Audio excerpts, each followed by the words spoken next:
important, because when you have a piece of law, when there is something called the first piece of law, you know that with time it will figure out its way, right? Every law has evolved like that. And similarly, it is with the privacy law. So let's look into what is in the slides.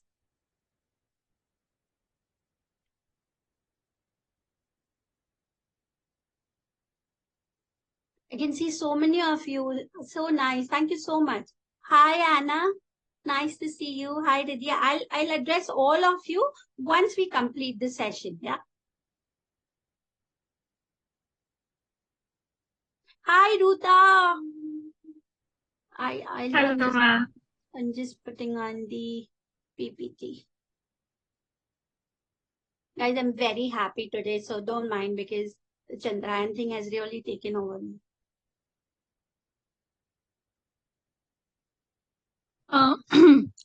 Good evening, ma'am. In the meantime, you're putting the PPT. I just want to say something. Please. Okay, so ma'am, actually, I just wanted to say thank you. Your sessions have been so helpful. I just bagged like 5 Upwork projects. I am so proud of you, Jasmeet. Many, many, many more to you. Thank you, ma'am. So Yeah. one of it is like article writing on the AI and the privacy law. So that's why I was really excited with the session. Wow. I hope I deliver good value to you. So on that note, we begin. Here is the PPT. Can you guys see? You guys need to keep responding when you see if there is. Yes, ma'am, it's visible. Yes, screen. Yeah, so please feel free to prompt. Himani, please, yeah, keep me on track. Help me out there. Can we get the copy of the PPT? Sir, we will speak about this later. Can we start right now? So, Digital Personal Data Protection Act. As I always do, I first like to begin with the breaking of the name. Digital Personal. Yeah. So what does it mean? It has a connotation in the act right there. Earlier, it was the word digital was not there. I have been dealing it from 2017, breaking my head to make processes and mechanisms around it. Until date, it is personal data. And now there's the word digital. So we will see what's there in it. And it's digital personal data protection. Mind you, the word act, I have been dealing for last 5-6 years with the word bill, and I'm happy that it has become an act. So let's see the journey of this beautiful privacy law of what happened 2017. There was a case which said, hey, we need to make privacy a fundamental right, and it is a fundamental right, and there needs to be something done around it. Committee was formed, a data protection bill came out, and then there were reports, iterations, consultations, stakeholders. Even I was there in a couple of meetings where we also put in our views as the industry. And then it went on with iterations and iterations and iterations. And then we finally, in the month of August, was passed by Lok Sabha, then Rajya Sabha, and we had the assent from the president, converting it into a piece of act. And we have the DPDP bill to the act in August 2023. What does it replaces?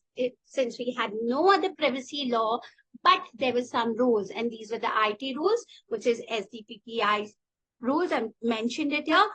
These were governing the industry till now. However, let me tell you very outrightly there, though even it was said to be out there was lacuna, because it was not fulfilling the purpose, because I have been on the technology side dealing with the industry. Data is our God, data is our asset, data is our gold. And I have seen that there has been loopholes. However, good times ahead. Let's see how privacy law helps us. To understand, I don't know how many of you might have gone through the GDPR, but I'm somebody who has been looking into GDPR for quite some time because I wanted to understand data protection very closely. I know that the earlier times, the coming times, all of us here will have to know about this piece of legislation. Yeah, it is, as I've always been saying, contract drafting is the basic skill for a lawyer. Data privacy will also become your basic skill. It has to be there. Today, you go and see any job opportunity out on those job boards. Not a single one is saying that they don't need a compliance officer or somebody who knows GDPR or somebody who is conversant with the data privacy laws of India. Hence, this session is very important. If you understand these definitions, you will be able to resonate with all the international laws, because we are very, very inspired by GDPR throughout the Act. I will keep giving you the similarities, the dissimilarities.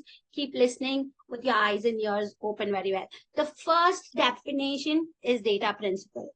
And what does that mean? It means you and me. What does you and me means? Means the person who's giving out their data is a data principle. Yeah. So whenever you're giving out your data, you are tagged as a data principle. So I've taken this from the Act. I'll break it down for you. Data principle means the individual to whom the personal data relates, and where such individual is a child, it will include parental consent, and a person with disability will need a guardian consent. I will explain more on this. This is very, very important because we've just spoken about children here. Data fiduciary means any person who alone or in conjunction with other persons determines the purpose and means of processing personal data. Again, inspired by GDPR. GDPR data fiduciary is known here. Where what we call data principal, there is data subject. Here, what we call data fiduciary, there is data controller. So data fiduciary, it means any person who alone or in conjunction. Here, the word in conjunction means it can also include the data processor. So who's the data processor? Who, on the instruction of the fiduciary, can be an individual, can be an organization, can be any other entity who is crunching your or mine data, where we are as data principals. So all these organizations who are crunching our data, who's taking data from us, is a data fiduciary. In parallel to GDPR, they are a data controller. And when it says alone or in conjunction can also include the meaning of the term data processor. Now we look into who's the data processor, who acts on the instructions of the data fiduciary and does what needs to be done around that data. The word data, the word purpose and means in the definition of data fiduciary is extremely important, because the fiduciary will crunch the data on these two words, that what is the purpose, which has been very beautifully put under the piece of this piece of legislation. Ahead, we're going to look into it. And what is your means? Why, or how are you going to do it? Why do you want to do it? The why and the how has to be answered before you take the consent on the notice from the data principal. Apart from these three very basic definitions, there is something called consent managers. Now, this consent manager concept for the last 4 iterations of the DPDP bill was not there. We have it in this new bill, the new Act.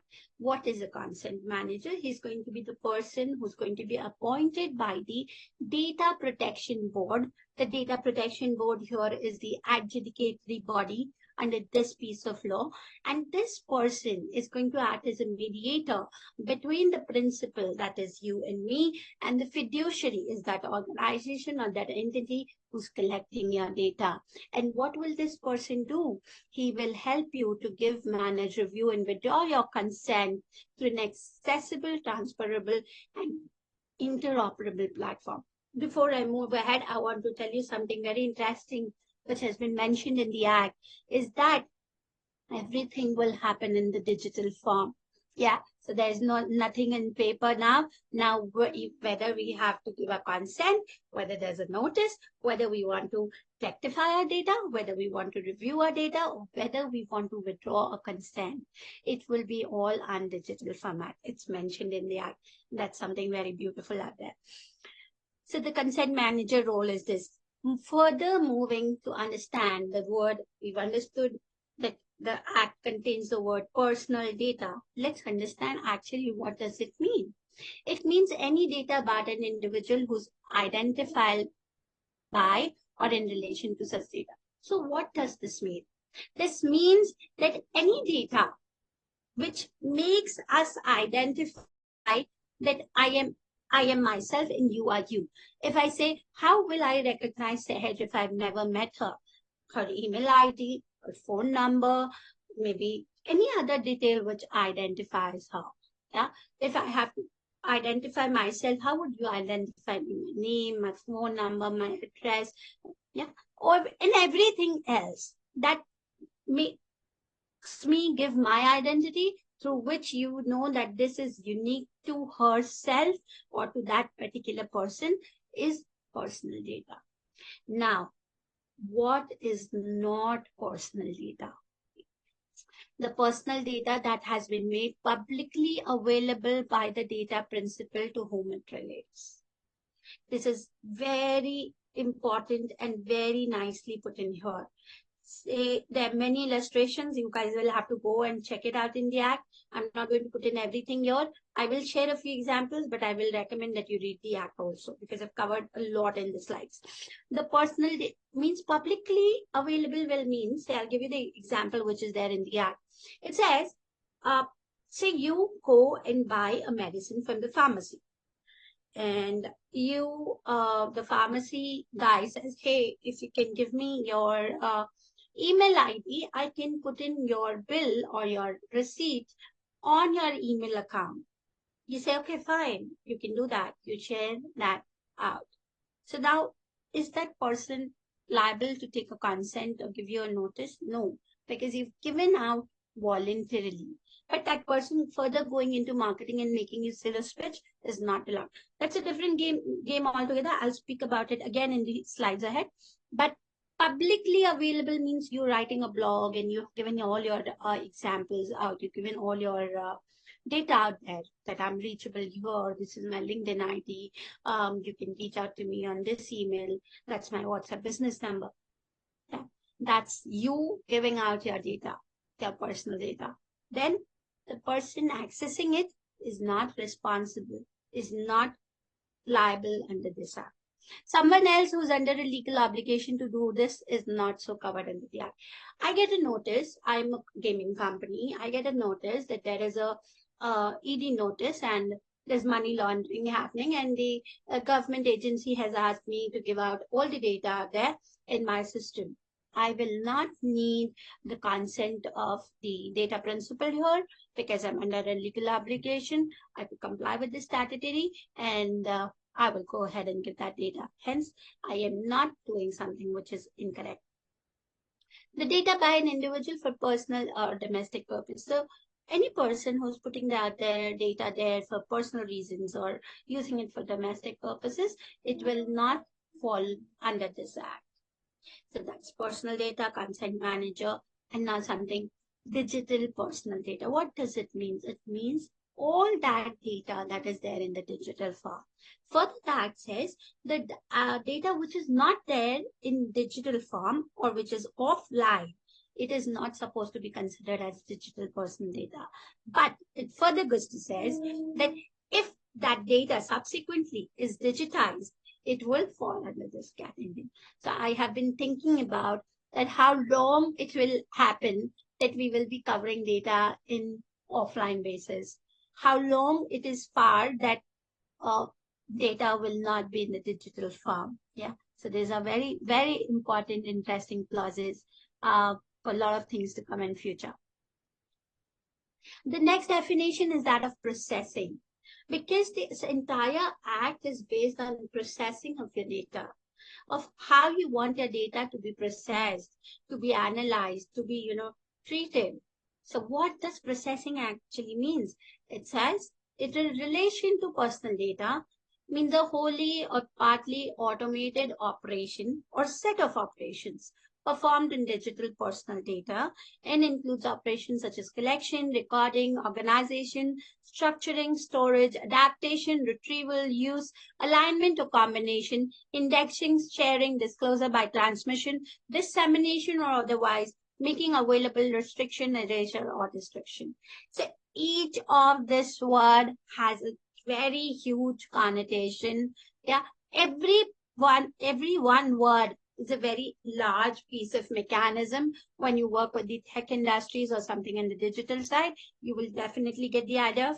So it says any of these words, when you find there, it will come under the definition of processing, whether you're collecting data, whether you're storing it, whether you're sharing it, you're disclosing it, whatever you're doing around it.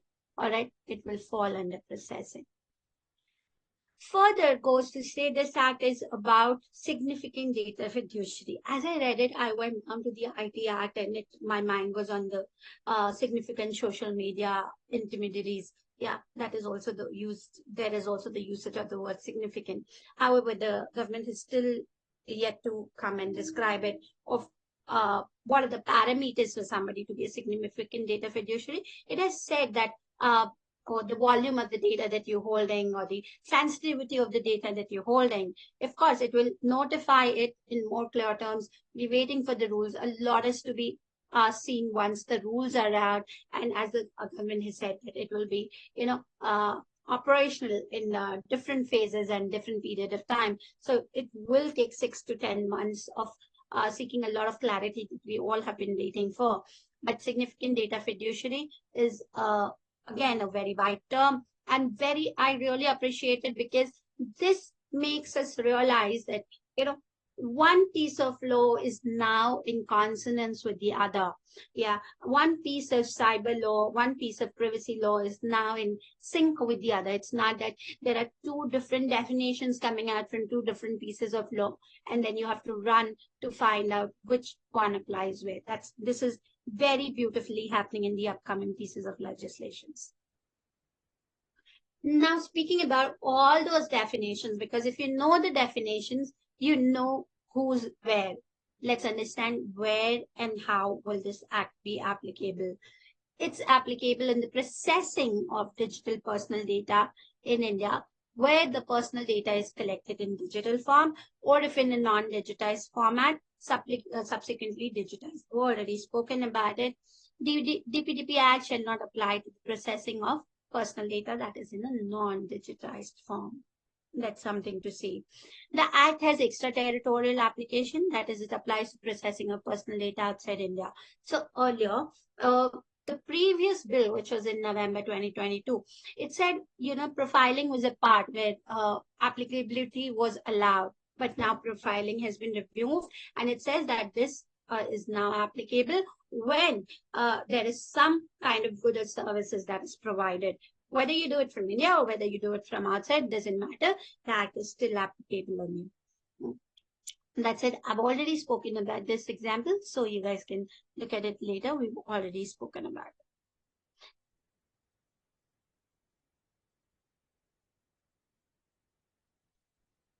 Are you guys in sync? Are you guys getting this? Is it making sense?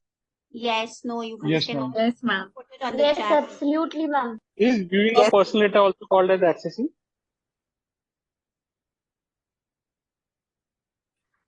Further moving into after the definitions, the applicability, the most important part, of course, everything is important, but when the data has to be processed by a fiduciary of the principal, there have to be a procedure. The procedure is first, there has to be a notice, followed by consent, and of course, then there is the mechanism, the whole mechanism and the legitimate use, which I'm going to speak in very detail. But first, let us look what kind of notice are we speaking of. Let me tell you guys, this is not here, but all the privacy policies are going to change. Yeah, because now they have to be consonance in with these laws. And privacy notice is that what we're speaking about here, that now you will have to give out notice, inform your principals before taking their data. That's what notice means here. So when personal data is processed on the basis of consent, data fiduciary may provide a notice to the data principal that your data is being processed. the purpose for which the data is going to be processed, and the manner in which this data is going to be processed. Then also letting the data principal very explicitly know that it has a right to, certain rights that there are there of that of the data principal. Again, we're coming up with it in the next slide, that it has certain rights and it can claim over on the data fiduciary, and that if it has certain grievances, just not limiting itself to the mechanism of the grievance redressal model that organization or that entity has, it can also move to the data protection board, which is the adjudicatory body under this law. To ensure that consent is informed, the notice must be provided in English. This is interesting again. So this piece of law says that, hey, you cannot just be limited to English anymore. Yeah, if you've been doing so, there are other 22 languages in the 8th schedule of the Constitution. Please provide the notices in that languages also, so that anybody, whoever comes, is easily able to understand that this is what you are trying to say. This is the consent that you're taking for, and that's the notice, that what is, the notice has to say whatever it has to say in terms of taking your consent.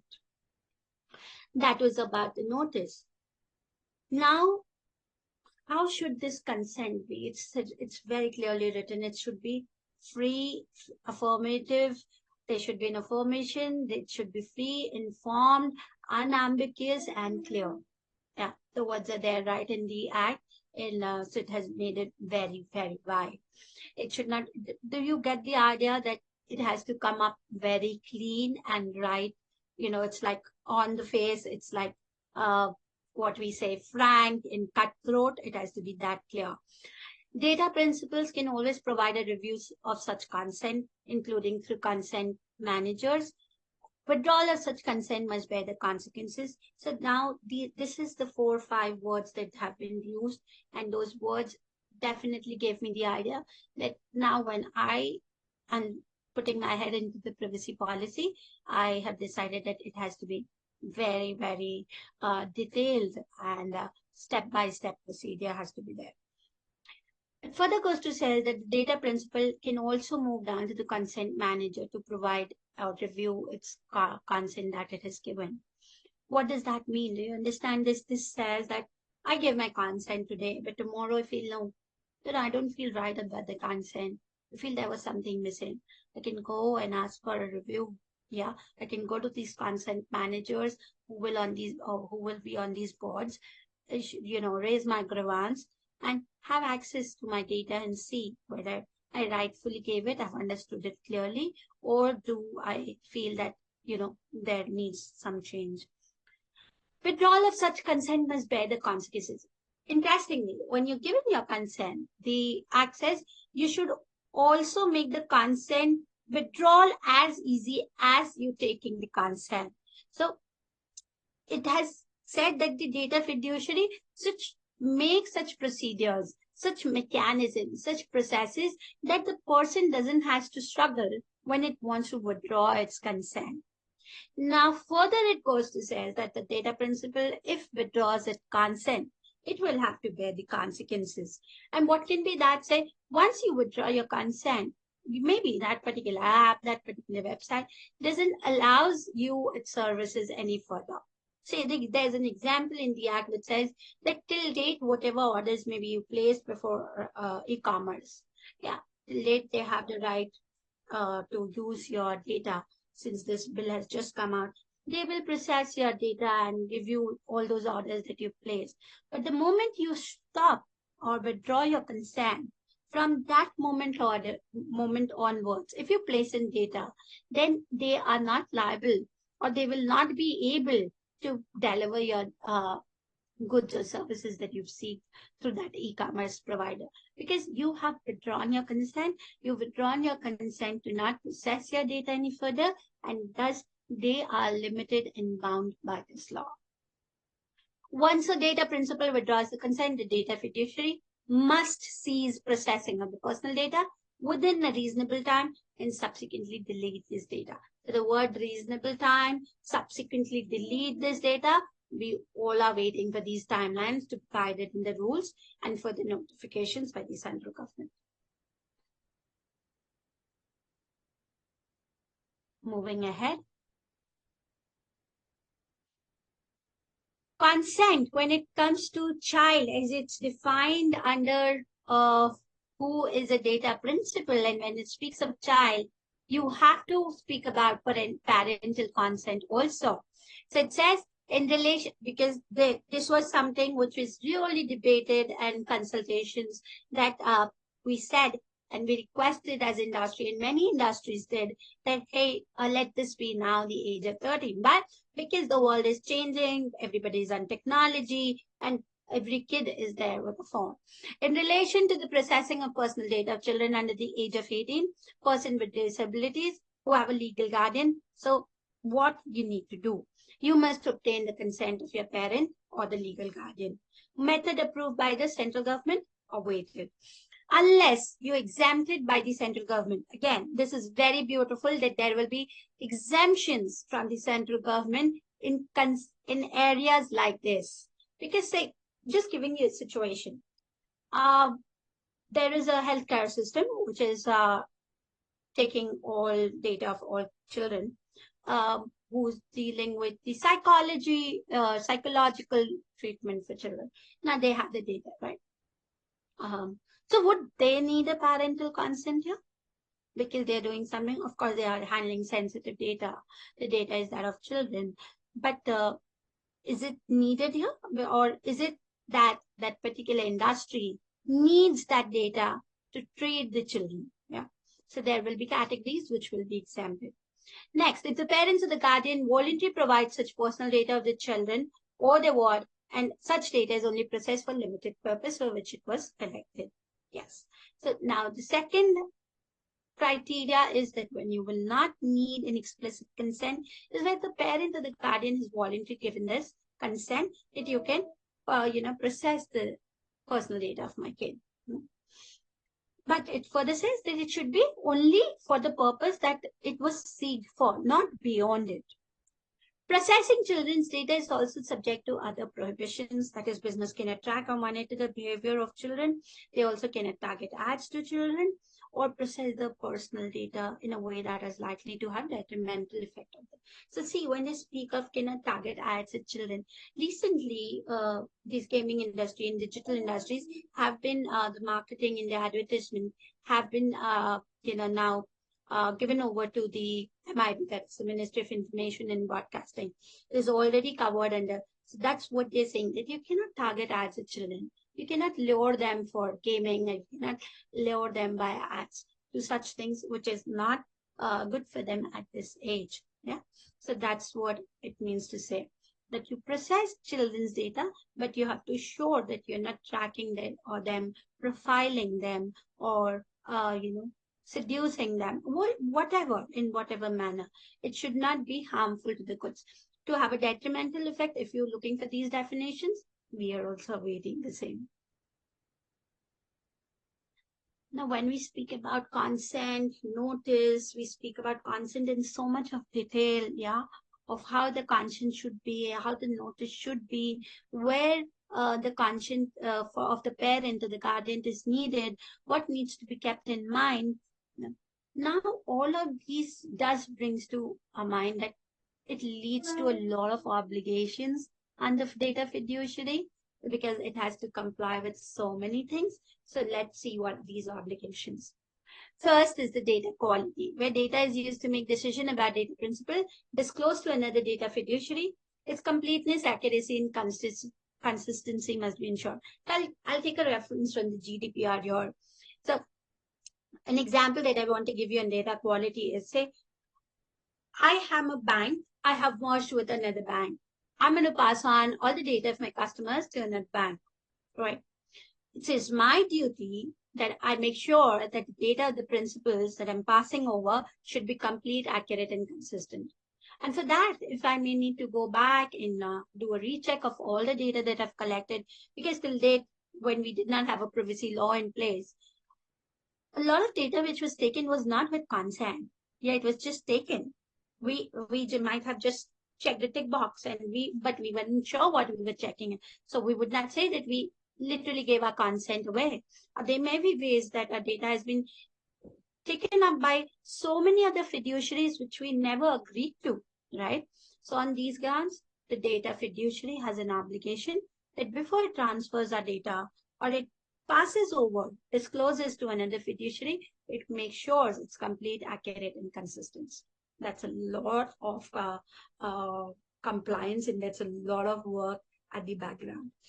Technical and organizational measures and security safeguards. Again, this technical, organizational measures and security safeguards. It's a lot of things together. It means making sure of the network, making sure of the software. It means training of the employees, making sure of the use of the websites, the use of the entire mechanism between the data principal and the fiduciary. Nothing has been put in exact words are there. This all needs to be decoded. Yeah. And of course, your CTOs, your IT and admin can always guide you through all of these procedures, but that is what it means. And it says you must implement technical organizational measures to comply with the Act as a reasonable security safeguard to prevent breach, or that is any unauthorized accidental processing of data that compromises the confidentiality, integrity, or availability. Yeah. So why do you need all of these? So that there is no data breach. And we know, and India, there is such a big spike in data breach. We are now thinking about cybersecurity policies. And I personally have been from pillar to post to deal with these cyber breaches and, hackings and impersonation and fraud, that I feel that it's a very, very important measure and obligation of the fiduciaries. As principals also, you need to be aware where you're giving your data out, but fiduciaries are at, high alert now. Further, it says breach reporting. Very important. Again, these are very GDPR inspired. You need to report if there is a breach. If you don't, the government can take certain actions, right? It has certain more powers. It has certain more channels. It is far more powerful than we as a single entity or an organization. When you report, it can provide for those measures. It can block. It can do a lot, many more things which would curtail the further damage or curtail the further breach. So you need to report. The board may direct data fiduciaries to take urgent remedial measures, prevents redemption mechanism. Again, every other law that is coming up is now really emphasizing on prevents redemption, and so is the Data Protection Act. So it says data fiduciary must establish a mechanism for prevents redemption and must publish the details of the persons responsible for answering queries from data principals. So again, my mind goes to IT rules where they have created this rule for the SSMIs that you have your grievance redressal mechanism in place, and you put in the name, the email ID, the contact address, or if you need, you can publish a form when if I am aggrieved, if I'm dissatisfied, if I have a grievance, I can reach out to. Similarly, under the privacy law, and it is highly needed. There are a lot of platforms. You should go and see these OTT platforms. I had seen it long back on, I think it was in Hotstar on the website where I was seeing their privacy policies. It's right there and it's so beautiful there. Very nicely given out about the grievance redressal. If you want to see, you can see it on the Coup app, which just came out when there was this Twitter fiasco in India. It also has a very beautiful grievance redressal mechanism policy out there. I'm giving you references so you guys can have a look. I would have shared it out here, but the time is very less and a lot to cover. The central government will specify time period within which such grievances must be redressed. As I've already told you, that all these timelines we are awaiting. And as and when we know about it, we will keep you posted. Next is the obligation continuing. It's saying data retention, personal data must be deleted as soon as the purpose is done. You will have defined purposes, done, delete the data. The Act permits the central government to specify time periods within which the specified purpose is deemed to have elapsed. Yes, again, we're waiting. Restriction on cross-border transfer. The central government has introduced restriction on cross-border transfer of the personal data to certain geographies to which data fiduciaries must adhere. So the government is now going to launch a list where you cannot transfer the personal data and you will have to abide by it. Now, since you have the data fiduciary has an obligation, it's very obvious there are rights of the data principal. And what's that? Principal is you and me. That's how it started this session, staying on it. So you have a right to access your information. A summary of personal information which is being processed, you can ask for it. Identities of all the data fiduciary and data processors who are going around with your data, you can ask for it. Any other information relating to your personal data, of such data principle and its processing as may be prescribed by the central government. So clause 3rd is very wide. Let's see how it unfolds with time. Correction, completion, updation, erasure of personal data. That's what we've been speaking of, that why would a data principal go to a consent manager, raise a grievance, or it can ask for a review of its data. Can be either of these grounds. You want to correct your data. Tomorrow you were 38, today you are 38, tomorrow you may be 39. You want to correct your age. Go ahead. Complete your data. You might not have given your full name. You want to write your full name. You want to change your name. Go ahead. You want to update these details. Your address has changed. Go ahead. You want to ask them that, hey, forget my data. I don't want to be on your systems in no manner whatsoever. This is very concurrent with GDPR. All of these you will find there. Yeah. So you have a right to ask for it and they will have to comply by it. This is the first time found in any privacy law around the world. And this is the right to nominate. Very, very interesting. Where it says the data principal has the right to nominate, as may be prescribed, any other individual to exercise the above mentioned rights under the GDPR Act in the event of the death or incapacity. Incapacity, we know, unsoundness of mind, infirmity of body. So it is going to be very interesting. I was thinking about my mutual funds when, I saw this right to nominate. I was thinking about my insurance. This is so interesting.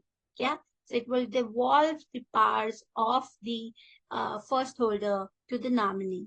And that will make it easier, at least for the data principal and the nominee. Let's see how, again, it evolves with the coming times. But it is very interesting that we only find it in our piece of law. Legitimate use. We spoke about notice. We spoke about consent. Now, on what grounds or what is the purpose for which you are going to crunch my data has been defined here. And this have been known as legitimate use. What does the word legitimate use mean? It means which is legit, which is legal, which can be rightfully used and can be done. So let's look at them. A data fiduciary may process your personal data of the data principal. How? One, for the specified purpose for which you have said that this is for which I want to use your data. So I am a gaming company. I want to market. I want to crunch your data. I want to send you promotion. I say, hey, I'm going to use your data for marketing purposes. Yeah. Done. You have mentioned your use. It's allowed and I give you my consent. So example, X is an individual makes a promise. That's what I was speaking about. So I'll read this, that you go to a pharmacist, you give your number out, he sends you the receipt. Now, can he move further and send you sales and promotions? No. Why? Because you consented only to the idea and the assumption and with the intention that this person is asking you for your personal data, be it your email, be it your phone number, be it anything which can identify you for your data, so that he can send you your receipt. But it was just limited to that. Can he go and process your data for further purposes? No, because you've not been notified and you have not given your consent. Further, for the state and any of its instrumentalities to provide or issue the data principal with such subsidy, benefit or service. So it says that if there is a subsidy, a benefit or service that the government wants to provide, the government will not come and ask you for your consent or notice. It is a legitimate use. It is use your data and it will give you out of all that is defined here. If it is using your data, for these purposes. Hence, it will not issue you a notice, will not seek your consent. Where they have previously consented to the processing of the personal data by the state or any of its instrumentalities for such. So it says that the notice will be in such a manner that today, if I'm giving you a subsidy, a benefit, a service, a certificate, or a license, yeah, and I have taken your consent long before that if any of such situation arises, I'm not going to come again and seek your consent. So if that is the situation, I will fall under the category of legitimate use. 2, such personal data is available in digital form or in non-digital form and digitized subsequently from any database, register, book, or other document which is maintained by the state. Do you understand? This is a provision which is in terms, it can be seen as an exception, can be seen as that of relevant to the state government or the central government. By the state or any of its instrumentalities and is notified by the central government, subject to standards followed for processing, being in accordance with the policy issued by the central government or any law being enforced. So it says if something is out there and this data is already maintained by the government agencies, so it will be considered as a legitimate use. I will not be going to seek and give you a notice and seek your consent. It will fall under the category of a legitimate use. So I've already spoken of this. I'm not going back to this. The advanced redressal model has already been spoken about. Further, for the performance by the state or any of its under law for time being enforced in the interest of sovereignty, integrity of India. This has always been throughout all the bills that has come up over the period of time, which is said that if we need to crunch your data, process your data for which is in the interest, larger interest, public interest, sovereignty, integrity, security of India, we're going to do that. We don't need your consent. For fulfilling any obligation under any law for the time being enforced in India, or any person to disclose any information to the state or any of its instrumentalities subject to such processing, being in accordance with the provisions regarding disclosure of such information. So when there is an obligation under law and the need to give out this information, we will do it. For compliance with any judgment, decree, order, statutory orders, and all of that is always under any piece of law that you pick up is an obligation to be provided for, and it doesn't causes a breach, and hence it has been put under legitimate use. For responding to a medical emergency, this is also as vital interest in the GDPR, where it's a matter of life and death. So if I'm supposed to save you and I'm using, your phone, using out your numbers, whatever I'm doing and at that time, it is a legitimate use of your data. And I don't, because it's a matter of the health, it's a matter of life and death. I'm not going to ask you for your consent at that time. What is more important? It is more important to save the life, right? For taking measures to provide medical treatment, health services to any individual during epidemic, outbreak of disease, or any other threat to public health. We have seen COVID, and we know how this provision shall act at that point of time, hence categorized under legitimate use. Interestingly, when you have a grievance, I said there will be a data protection board. The mechanism of how many members, their knowledge levels, the criteria, all is awaited. Once you move down to the data protection board, of course, there's this grievance redressal model that you will have with your entities, your organizations. If that doesn't work out, you move to the data protection board. If that doesn't work out, you move to the TD-SAT. Earlier, it was the High Court. Now it has been brought under TD-SAT. And now, of course, after TD-SAT, it has not been said there or anything. Of course, you have the channels and the mechanism to move to the High Courts and the Apex Court. Interestingly, this Act doesn't speak about anything in terms of compensation to the data principal. But it definitely speaks about on the penalty, and the penalty is really high. The highest amount goes up to 250 crores, and there is a penalty also that is imposed on the data principal if they are not following something, which you can read in this chat. It's from 250 crores to 200, 150, 10,000 is the one which is non-compliance of the data principal. That's that's there. Yeah, that's from my side. So that's very crisply captured all about the Digital Protection, Digital Personal Data Protection Act 2023. Yeah, so we have legitimate use, you have obligations of the fiduciary, you have the rights of the principal, you have notice, consent, and then you have all the definitions, you have the adjudicatory body, and of course, there is the applicability of the act. Yeah, and we of course have to wait for the rules to phase out with the upcoming times. Yeah, so that's from my side. Now we can take all the questions. Imani, are you there?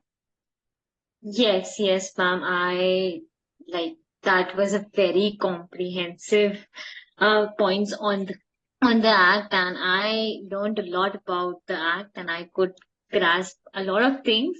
So I'm really excited to know your questions. You guys can unmute yourself and go ahead, ask anything you have on the DPP Act, anything you didn't understand, any question you have related to that. Yeah, Priya, go ahead. Hello, ma'am.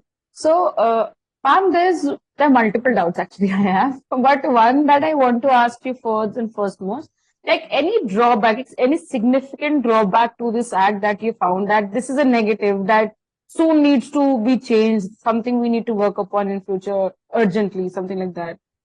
A lot of things are there. See, when it speaks about parental consent, okay, when it speaks about the children's age, when it speaks about everywhere where it says a reasonable time period, yeah, where it speaks about verifiable security, technical procedures, all of these needs a lot of clarity.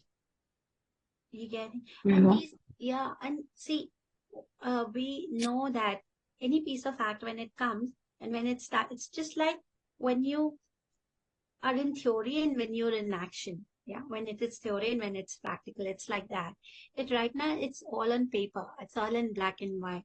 But once the implementation starts, we will come up with a lot of questions. Already there are a lot of questions. Yeah, a lot of things have been removed, a lot of new things have been introduced. Yeah, but there are a lot of clarity that is needed. And it will only get cleared with the time we start applying it.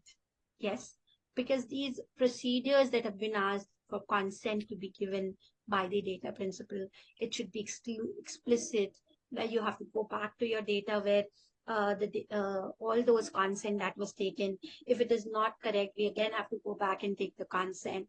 So it's a lot of compliances on these companies, yeah. And it says about digital data, then it speaks about non-digitized data. So all of these, be very sure, are going to lead to complications. And of course, there will be way out either by amendments, either by judgments. So each of these things that you've spoken of, they all will need clarity, and these are challenging. Because if I just give you one example, where they've asked for parental consent, yeah, and the age is 18, it is a very big challenge in today's world, because we all see kids with phones. Everybody is accessing it. So every time you need a consent from the parent, every time you need to, it is becoming a double procedure. And it's very challenging for the fiduciaries. That's something very, very big and huge we are facing. So let's see. We have reached out to the government earlier also. Now we're waiting that in future, if there can be some changes around it. Okay. Hello. Yes, Shivam, you can go ahead. Yeah, ma'am, it was a great session. You gave a detailed explanation about all these things. But I have a question about if there is any use of any personal data for reference, use of a file picture, use of any type of personal data, it is just for reference. So will it come under this? And how You have it to will be more be? clear, loud, and specific with your question, Sivan. Yeah, ma'am, I'm saying that if there is speech, like if anyone is if anyone using my personal or anyone personal's data, like profile pictures or anything else, for just for reference. So how it will be engaging according to this bill? Yeah, if you've given your consent, then it's fine. If you've not given your consent, of course, they need to take your consent. Okay. If it is not a legitimate use, of course, they will need your consent. Yeah. Thank you. Hope this answers your question, Shivam. Next, we have Vaishnavi with us. So, yeah, go ahead with your question, Vaishnavi.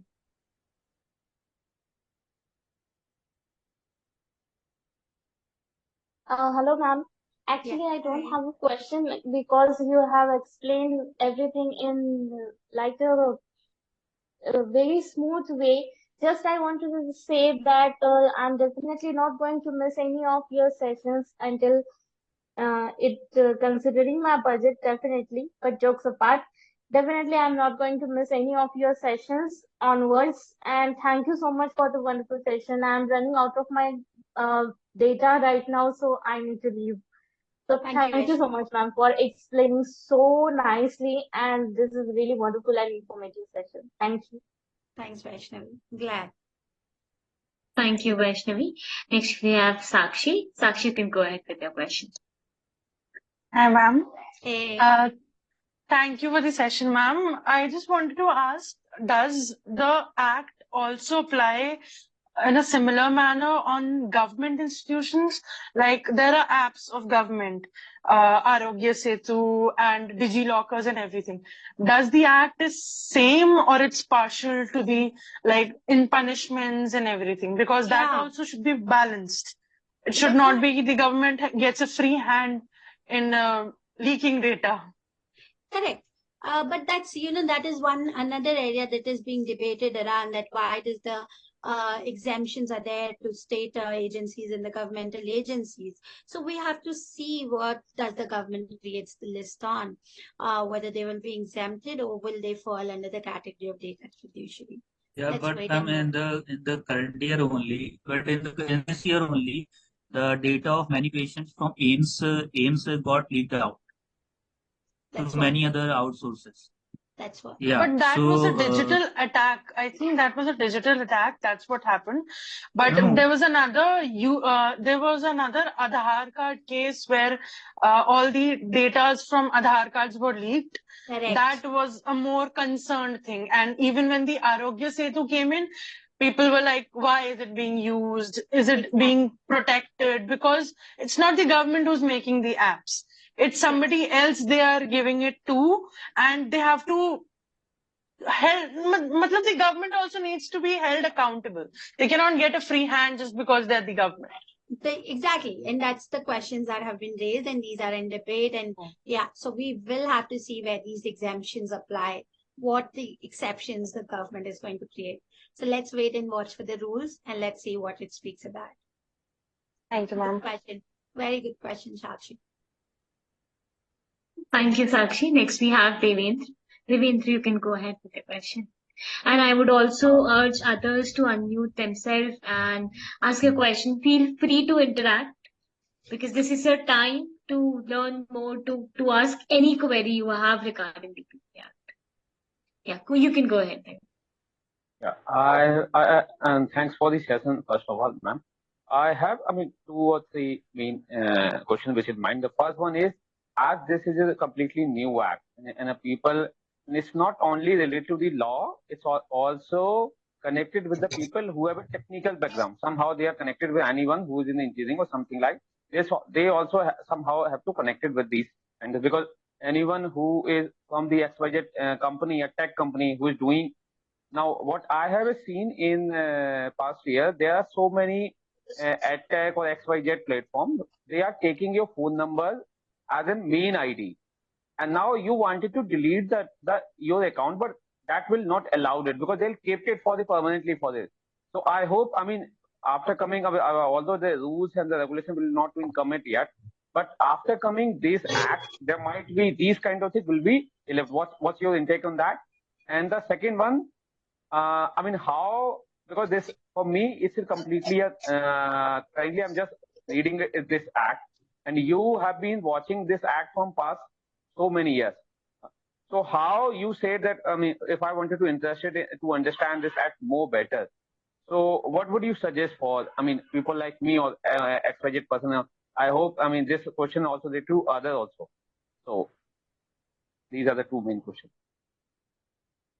Now, can you make your question very crisp for me, Devendra? One, there is an ethic which has taken your phone number and you want them to not hold your phone number. That's your first question, is that right?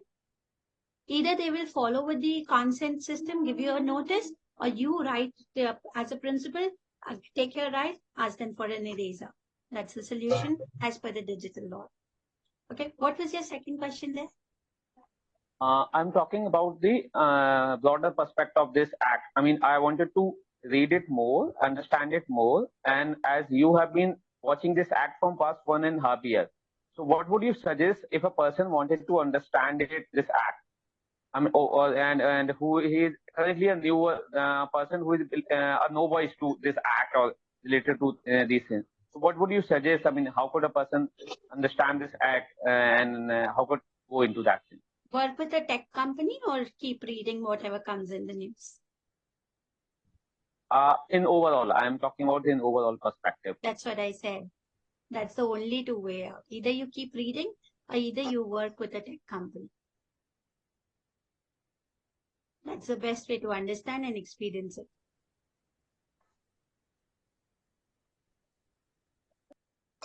Hope that answers your question, Devendra. We have a question from Sahajpreet. Yeah, you can go ahead. Hi, ma'am. So I have a question related to the definition of personal data.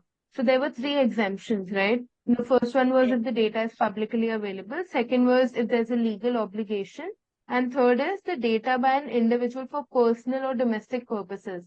So I wanted to understand the third point better. If you could like give an example or something. I can't recollect the example that's there in the act, but if I give you example of my understanding is, if you are processing a data, which is you doing it for your personal thing, say you, as I gave you the example of the blog, yeah, you write a blog, you give out all your personal data out there. It's publicly available and you've given out your personal data for your personal interest, yeah, for your commercial interest, but you have personally invested here personally, yeah, and that's the reason that you. Or maybe let's give you another example that you are on a website and you are making a purchase, which is, say you go and buy out groceries out there. Okay. You buy out those groceries and it is for your personal or your domestic use. It's not your commercial use here. Yeah. I'm ruling out the commercial angle.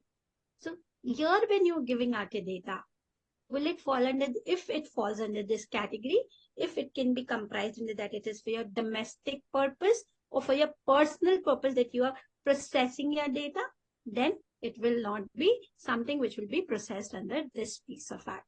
Again, all of these, wherever you find this area of where you're being put to thought or you're being put to a question before you, just wait for a little more time. We are also questioning all of these. It will become clear because the government is going to address us by a lot of notifications, rules, and mechanisms in the coming 6 to 10 months. Okay, thank you, ma'am. Thank you, Sahajpreet. Next up, we have Manami, if I'm pronouncing it right. Manami, you can go ahead with your question. Good evening, ma'am. A very restful evening from my side. I have the question that. Yeah. Yes, sir. Go ahead. I have the question that you and everyone present over here has been talking about giving the phone number. But can we deny giving our photo to shops and shopping malls for all exchange purposes and all under this act? Can you repeat yourself once again, please? Under this act, giving the phone number and other details and misusing it has been prevented. Go ahead, Manami. I'm trying But- to listen to you. Yes, ma'am. But some shops and shopping malls sometimes ask for our photos while exchanging and all. Can we deny giving our photos to them while I believe transacting? that identifies you, your face is unique to you, right? It identifies you. It is your personal data, and you will be able to deny it. Okay, ma'am. I'm hoping that will fall in that same category because it identifies you as you. Yeah. It totally depends upon me whether I will give or not. Of course, because there has to be a notice of consent, and provided that you give the consent. Okay, ma'am. Thank you, ma'am.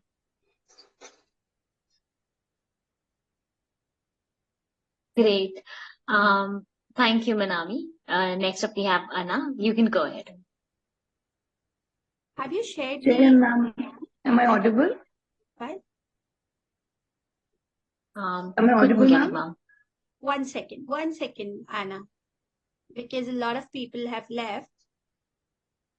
It would be nice if we can circulate the form. Yes, please go ahead. In the meantime, Himani is just a little engaged. Yeah. Okay, thank you, ma'am. Yeah. Ma'am, may I proceed with Yes, the due please. permission? Yes, Okay. please. Thank you, ma'am. First of all, Jai Hind, ma'am. Ma'am, actually, I'm also following this entire journey since long. So when this PDP bill was introduced by the government, which was later withdrawn by the government, there was this specific provision of right to be forgotten. Yeah.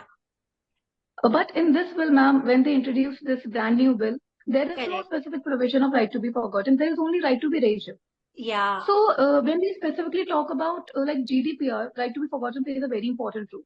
Correct. So, ma'am, is the right to erasure, can we read right to erasure in terms of right to be forgotten or would Yes, it yes. suffice the purpose? I will read it like that, Anna, personally. Right to erasure should serve the purpose of right to be forgotten. Okay, ma'am. Thank you so much, ma'am. Thank you for the session, ma'am. Thanks. Ma'am, another thing. I was also going to ask the question Anna was asking because right to forgotten, it was a very important thing when the first act came. And also the other debate that spurred a lot was that government was having a lot of power in terms of data. So, but the second question is still half answered by this act. One thing I wanted to ask, ma'am, that we had in this act with the provision of correction of data, erasure of data and everything. Does this talk about the data only collected after the act has come into power, or we have the provision for the previous data also that has been collected so far, that all of it can be corrected, consented, erased, anything?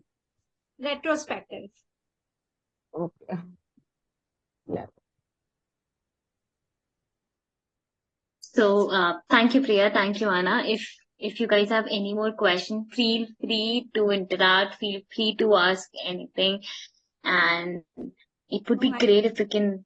Yeah. I can see. Am I? Yeah. I see Asha, Ariba, Ria, Shaksham. They are a very strong community on the LinkedIn. Why don't you guys come up and speak? Show your faces. I've never seen you guys in person. This is such a good moment to see each other. Oh, Mehvis is here. Ishita, Amol. Oh my God, I know so many of you. Why don't you guys interact? This is such a good way to, meet the community, talk to each other. Even if you don't have a question, you can give me a feedback. You can appreciate it if it works for you. Yeah. And from next time onwards, until we complete the webinar, if people leave, no certificates. I'm saying it politely, but there has to be rules. Yeah. If we can be there, you should also stay back. Indeed. So yeah, I would love to see some more faces. Let's interact. Let's talk about. There are so many issues, right? So we can talk about so many things here. LinkedIn. Let's interact. Until then, I have one question from Mom. Mom, if there is. One second, those are thanking me on the chat, guys. Why don't you come up on voice and speak? Yeah. I will not get you in the next webinar. This is really not happening. Now, what's the harm of speaking on camera, on the mic? Come on, interact. Yeah, sorry, Himani, go ahead. That's totally fine. Yes, I would really once again urge you all to come up on camera. Yeah, guys, let's interact, because I guess this is the best way we can interact. We can share our thoughts. We can, learn about other person's perspective. So yes, my question was majorly concerning the career opportunities in this field. So just wanted you to tell me a little about how can one, as a law student, build a career in data privacy, or where should we start actually? Just start, because this is the next thing, or it is the thing. Every job opportunity is looking for data privacy officers or compliance officers. Start with CIPPE, CIPPA. Go and search about it. See how you can make a career in privacy and go for it. That's it. Everybody is jumped onto it. What are you waiting for? You'll study GDPR, study HIPAA, study California protection laws. Go ahead, do it. That Yes, answers my Himani, we question. should share about the course, and we do, Yes. we do it with every webinar. We will, Himani will speak, and if you guys have any questions, you can tell us. Okay, so it is a proud moment for India, and I believe because we are so happy, we have a little surprise for you. We have 3 courses lined up this month. One is on contract drafting, which is a very essential skill for all of the law students or even the lawyers out there. The second one is on gaming laws. Gaming laws is on fire. It is the next big thing you would see. And the third is my favorite, my personal favorite mentorship program. Rachna ma'am has been my mentor, and I can't even tell you from where I have from where I've reached to now, like from now I've reached to where. So it is just a great program, and unlike other courses you would see on various websites, the different thing about all the courses we offer is the practical aspect we cover. All these courses are personalized. All these courses cover so many topics, so many, from career to the basics to everything. So I would really want you guys to look to register to learn more about gaming laws, learn more about contract drafting and mentorship program. If I have to tell you, mentorship program is one cohesive program, one comprehensive program where you would transform yourself from where you are and where you want to reach. It covers everything from your career, from your mental health, from your personal life to professional life. It is a one-stop solution for all your career related problems. For me it was, and it proved like I can't even tell you how grateful I am to be with Rachna ma'am, to have her as my mentor.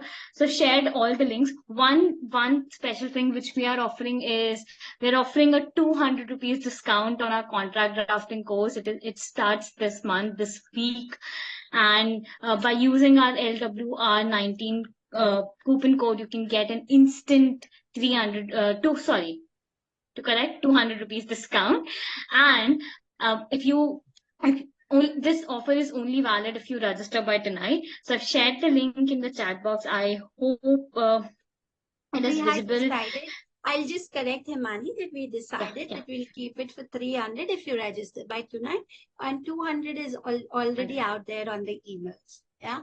So I thought let people come, and the only thing I can promise through my courses is a lot of practical experience. That's what I'm out there to do with laws with Rachna, and I believe I'm already on it. Yeah. So you guys are more than invited, more than welcome. Have your queries, ask us. We are very happy to answer your queries and get going. Because if you don't upskill yourself, please understand the industry is moving fast, the world is moving fast. Please don't lag behind. If you can go and prioritize yourself for a movie, please prioritize yourself for upskilling. Yeah. If my posts are inspirational, as I started saying, that please understand that I'm speaking about upskilling every time. I've upskilled on my mental health, I've upskilled on my professional skills, and I keep upskilling. I don't stop. Even I'm studying about AI, even I'm studying about privacy. Yeah. If you guys don't do it now, then tomorrow, if it hits you, then it becomes problematic. Right now is the time where you are studying, you hustle and you upskill. So for today, till 12 a.m., we'll allow you to register for contract drafting for 300 off. And of course, once we begin, till then, another 2 days, we have it till 200 off. Next month, I'm going to start my mentorship program where I only take 5 people. I have already 3 registrations in, 2 more registrations. And on the first round, I decide whether they're going to stay with me for the entire month or not. It's a one-on-one calls, a lot of one-on-one calls with me, group calls. And once if you are not eligible for the program after the first call, I give you a complete refund. That's about the mentorship program. And gaming laws. I feel very proud about it. I'm very humble about it also. But something that I've learned, and I find myself to be there for the next years. I know that I'm going to stick around it. I'm absolutely in love with it. The way I've seen it growing in the last 7 years, there's no stopping then, and there's no industry which doesn't faces its hitch and doesn't goes up and down. This industry has shown me how strong an industry can be when it's growing. So if you don't know about this niche area, you really need to know. There are people here like Priya who's doing this, Riddhi who's doing this. Yeah. Then Himani is already from the mentorship batch. Sehaj, if she's left, Sehaj was also a part of the mentorship program. Yeah. So you guys can talk to them. No more details. You can reach out to me. Yeah, Priya, go ahead. Ma'am, I would like to add to the feedback because I am there in the gaming law lectures and we are 3 weeks into the lecture. So I want to give a feedback here. Like, will be knowledgeable. That is a given, of course. When ma'am is teaching, you are going to learn a lot about it. But more than that, it is very opening of your mind. You do not realize that what a limited knowledge of gaming we have in our mind. Like, we do not know even the tip of the iceberg of the laws that exactly existing in India. Forget about what we need to work upon. And apart from this, the assignments that we get, they are so encouraging. Like I would like to talk from my personal experience. I never posted on LinkedIn. I used to go every day, read other people's content, or very nice, like insightful, everything. But the assignment ma'am gives, I've been forced to put post every week and now I enjoy it. I wait for the assignment. Let's formulate a post. We'll put it on a particular rate. We'll see what is the reach, what is the response. So it has also opened me in that front always, also. So I am very much enjoying the course in gaming law and I'm really glad that one fortunate decision I took this month is taking that course and being a part of ma'am's team, which I'm going to stick on for a very, very long time now. Thank you, Priya. That's very, very kind of you. Ruta has also been there. She's on the IPR course. Riddhi is also on the IPR course, right? Shakshi has been a part of the mentorship program. The Shakshi, Himani, Sehaj, they're all part of the same batch, actually. No, Shakshi was later, but Himani and Sehaj were part of the same batch. Yeah. So you guys can reach out to them. And I would just say, please, if you're thinking even of learning about contract drafting, just come because I will share a lot of practical experience, which I can tell you that I feel proud in offering these courses for such a price, giving live lectures out there, sharing my experiences in real time. I'm giving you those kind of assignments, which, as Priya said, opens up a different side of you. Yeah. So I can promise you, you will turn out confident to understand where to go. I've done thousands of agreements, and I can tell you guys, it can only come to you when you experience it and you understand what these clauses means. If you don't understand it, it will take a lot of time. Start learning now. That's from my side. If you guys have anything to say, otherwise we'll call it a wrap. Yes, if you have any questions about the course, about anything related to the course, just pop it up and we are here to answer all your queries. And you can reach us out on WhatsApp, on LinkedIn, on anywhere else. Follow Laws with Rachna. Follow Rachna ma'am on LinkedIn, and because she posts such a content that you won't find it anywhere. It is so valuable, and yeah, that's it. So yeah, go ahead if you have any questions. We would love to answer them. Yeah, Shiva. Yeah. Ma'am, can we have any course of like national law? Sorry? Because I like, is there will be any course in future of international law? No, I don't plan to do that. Because I'm willing to go in that field, and that's why I'm sorry. I was asking. No, not looking forward to it. I would not be also taking up contract drafting for another 3-4 months now because I'm planned for the entire 3 months and I'm really booked. Arshita, thank you for seeing you for the first time. You've been constantly there. Highly appreciated. Hope I could add some value to you. Yeah, guys, you guys can speak me here another 3 minutes and then we'll call. Asha, thanks for attending. I know you've been messaging a lot and thanks for all your interest. Ria has a very particular kind of animated picture on her LinkedIn profile, so that makes me, just understand that's Ria out there. Yeah. So anybody else who wants to speak to me right now, it's your chance. Ask anything that you feel like. Any of you guys who are willing to join the contract drafting, let me know here. Yeah.